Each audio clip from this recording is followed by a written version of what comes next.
Parenting today means that your kid is comfortable with technology. They can maneuver around on your phone or tablet very easily, and they don't really see the potential harm to their health from being online. But as parents, we need to have these talks about being online and teach them the skills early on, because we've all seen the news stories about what can happen when we don't talk about how to behave online and the serious consequences that can occur. I'm Kathleen, and I make videos for parents on how to talk about sex and answer sex questions that their child may have. So how do you start this conversation? What do you actually say to your child? Let's start with the primary age. At this age, your child is most likely not having unsupervised time spent online. You are probably needed in order to log on or turn on the device and start the game. During this age, you can start setting up boundaries. You can let them know that they need to ask for permission before they play a game on your tablet or phone. You can say something to the effect of, "If you want to watch a show or play a game on the tablet or my phone, you've got to ask me first. Online games are not healthy for your development in large amounts at your age. That's why I set boundaries for the shows that you can watch and for how long. As you get older, you're going to start setting these boundaries for yourself." At this age, you're showing them the importance of boundary setting as it relates to online activities. You've probably already had talks about bodily boundaries as it relates to consent education and using that term in everyday life. So it's really not out of their realm of understanding here. Also at this age, your child may have a tantrum when you take away the game or turn off the device or the show.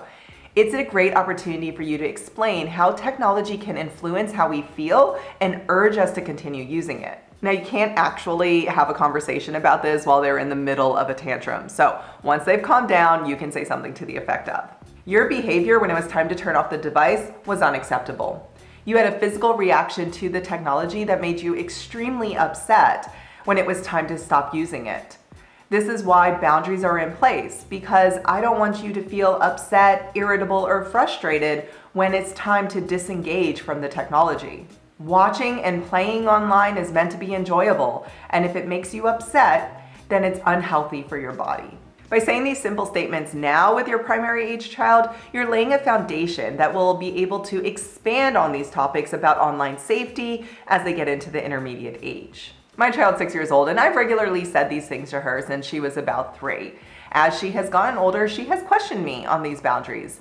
For example, she wants to know how many shows can she watch. She wants a specific number. So I've been honest with her. I've explained that I've read articles and I've listened to experts who've explained that for children her age, their time spent online and watching shows must be limited because their brain is still developing. And developing a child's brain comes from playing with physical toys and interacting with people and talking with people in real life. Therefore, I think that watching shows or playing games on the tablet should not happen every day because I want her brain to grow.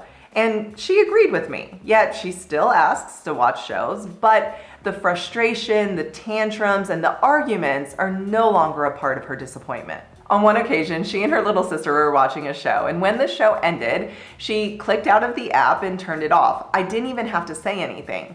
She turned to her little sister and said, "That's enough TV because our brains are still growing."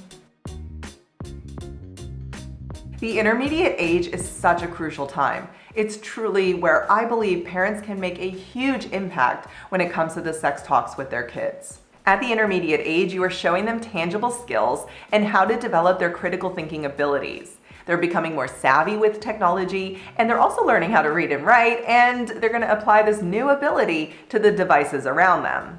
So approach your talks from the mindset of, they don't know, therefore I need to teach them.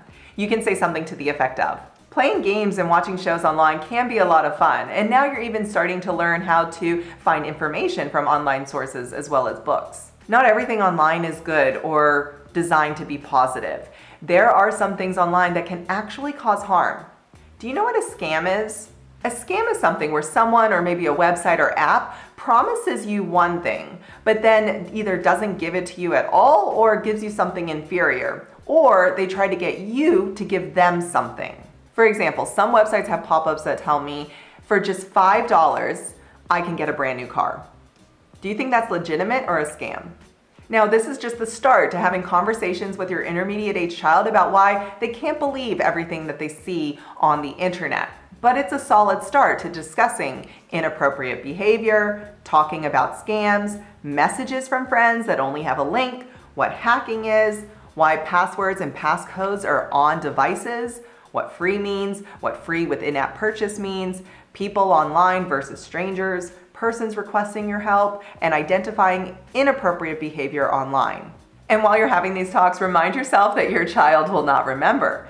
You will need to have these chats over and over and over again, utilizing a variety of teachable moments, saying the same thing in different ways. As you have these talks about the general harms online, you're going to want to progress these into the sex talks about inappropriate behavior online. This conversation progresses from the previous video about cyberbullying, threatening, or harassing someone online and what to do if you notice this behavior happening or you become a victim to this behavior. You can say something to the effect of, remember when we talked about what to do if you're online and you witness or experience cyberbullying? Well, there's another form of inappropriate and potentially illegal behavior that you need to know about. You know how I've always said to you that your genitals are your own and nobody is allowed to touch them? And nobody, including kids, are allowed to ask you to touch your genitals? Well, it's similar online. If someone online, whether you know them or not, texts you or sends you a chat asking you to take a picture of your genitals or take a picture of your body naked, that is absolutely inappropriate. You need to screenshot that message, you need to not respond to them, and come and show it to me immediately. If you're ever unsure about something that you see online or a message that you receive, come and show me. We can talk about it and figure it out together. Approaching these talks in this way, it lets your kid know that, hey, the boundaries are moving. You're gonna have access to more apps and games online, and with that, there's more to know and be aware of.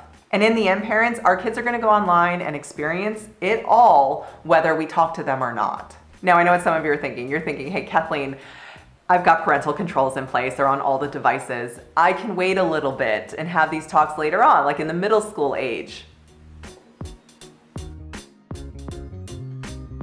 I'm not against parental controls. What I am against is installing parental controls on all the devices and not explaining to your kids why you've done so. So if you've installed parental controls onto the devices, I would encourage you to share with your kids the why you've done so. It can be as simple as saying, you know how we've talked about how not everything online is appropriate for your age and what to do if you do come across questionable content, like if people are showing their genitals online or if they're fighting online. I don't want those kinds of inappropriate things to be something that regularly occurs when you go online. Therefore, I've put controls onto all of the devices that should block the majority of those types of videos or pictures from occurring, but it's not 100%. And that's why I still want you to critically think about if something you come across online is inappropriate and what to do if that happens. And eventually I'll remove the parental controls, and hopefully by that time you'll be able to navigate the internet and the online space in a way that you feel comfortable. When it comes to talking to your kids in the middle and high school years about online safety, you're really just expanding on everything that we've talked about here and going more in depth, maybe utilizing news articles and actual teachable moments to help them understand the serious consequences of harassment and bullying, and to understand that they have autonomy over their body even in the online space. I hope that this video and these scripts help you to feel more confident in starting these talks with your kid. And if so, go on and hit that like button. I'm Kathleen, and I'll be back next week with another video.